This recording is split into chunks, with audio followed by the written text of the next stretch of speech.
حضرت جنید بغدادی رحمۃ اللہ علیہ قسط نمبر 7۔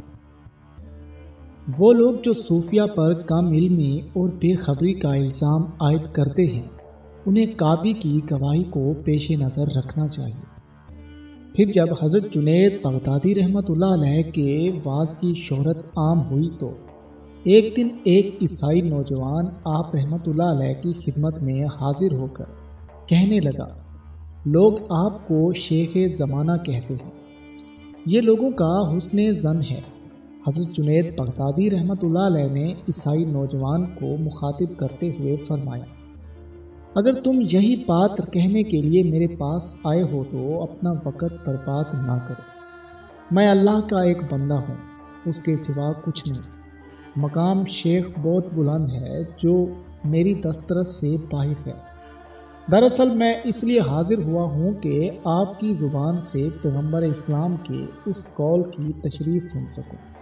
یہ کہہ کر عیسائی نوجوان نے سرور کونین صلی اللہ علیہ وآلہ وسلم کی حدیث پاک سنا دی، مومن کی فراست سے ڈرو کہ وہ اللہ کے نور سے دیکھتا ہے۔ اس کا کیا مطلب ہے؟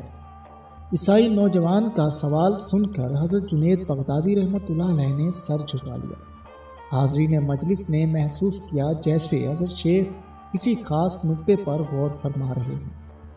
چند لمحوں بعد حضرت جنید بغدادی رحمۃ اللہ علیہ نے سر اٹھایا اور عیسائی نوجوان کو مخاطب کر کے فرمایا، اس کا مطلب صرف اتنا ہے، اب تم مسلمان ہو جاؤ۔ حضرت جنید بغدادی رحمۃ اللہ علیہ کا ارشاد گرامی سنتے ہی عیسائی نوجوان آپ رحمۃ اللہ علیہ کے دستے حق پرست پر ایمان لے آیا اور اس نے برسر مجلس بآواز بلند اللہ کی وحدانیت اور سرور کونین صلی اللہ علیہ وآلہ وسلم کی رسالت پر گواہی دی۔ حضرت جنید بغدادی رحمۃ اللہ علیہ کی مجلس میں اس وقت جو لوگ موجود تھے ان میں سے بعض افراد نے عیسائی نوجوان سے پوچھا، تمہارا سوال کچھ اور تھا اور حضرت شیخ نے جواب کچھ اور دیا۔ حضرت شیخ نے میرے سوال کا صحیح جواب دیا۔ عیسائی نوجوان کہنے لگا، میں بہت دنوں سے ایک عجیب سی ذہنی کشمکش میں مبتلا تھا کہ مذہب اسلام اختیار کروں یا نہ کروں۔ میرا دل اسلام کی حقانیت کی طرف کھینچتا تھا، مگر میرے پیروں میں آباء و اجداد کے عقائد کی زنجیر تھی۔ اسی دوران میں حضور اکرم صلی اللہ علیہ وآلہ وسلم کی حدیث مبارکہ سنی اور اس کی تشریح کے لیے حضرت شیخ کی خدمت میں حاضر ہوا۔ حضرت شیخ رحمۃ اللہ علیہ کے کشف باطنہ کا یہ حال ہے کہ میری ذہنی کشمکش سے آگاہ ہو گئے۔ پھر مجھے یقین آ گیا ہے کہ واقعتاً مومن اللہ کے نور سے دیکھتا ہے۔ ابھی حضرت جنید بغدادی رحمۃ اللہ علیہ کا یہ روحانی سفر بلندیوں کی طرف جاری تھا کہ آپ رحمۃ اللہ علیہ کو اپنی زندگی کے دوسرے جنگداز صدمے سے دوچار ہونا پڑا۔ پہلا صدمہ آپ رحمۃ اللہ علیہ کے استاد گرامی حضرت شیخ عبداللہ حارث محاسبی رحمۃ اللہ علیہ کی جدائی کا تھا۔ یہ المناک واقعہ 243 ہجری میں پیش آیا تھا۔ 8 سال بعد یعنی 251 میں حضرت شیخ سری سکتی رحمۃ اللہ علیہ بھی دنیا سے رخصت ہو گئے۔ اگرچہ حضرت جنید بغدادی رحمۃ اللہ علیہ کے والد محترم جناب محمد بھی پہلے سال وفات پا چکے تھے، لیکن اس موقع پر آپ رحمۃ اللہ علیہ نے صبر و ضبط کا مظاہرہ کرتے ہوئے فرمایا تھا، مجھے والد محترم کی جدائی کا شاق ہے لیکن میں ابھی یتیم نہیں ہوا ہوں۔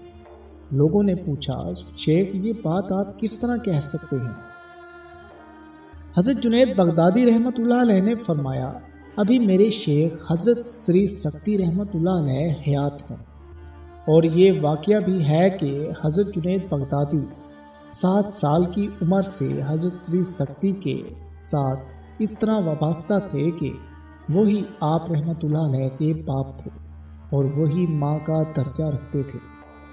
حضرت سری سکتی رحمۃ اللہ علیہ کو بغداد کے اس خطے میں دفن کیا گیا ہے جسے شونیزیا کے نام سے یاد کیا جاتا ہے۔ اہل دل کی نظر میں اس خطہ ارادی کی بہت اہمیت ہے۔ یہی وہ مبارک مقام ہے جہاں بڑے بڑے مشائخ محو خاک ہیں۔ پیارے دوستو، ملیں گے اگلے ایپیسوڈ میں۔ اگر آپ ہمارے یوٹیوب چینل پر نئے ہیں تو برائے مہربانی ہمارے یوٹیوب چینل کو سبسکرائب کر لیجیے گا تاکہ ہماری نئی آنے والی ویڈیو آپ تک بآسانی پہنچ سکے۔ ملیں گے اگلے ایپیسوڈ میں، تب تک کے لیے اللہ حافظ۔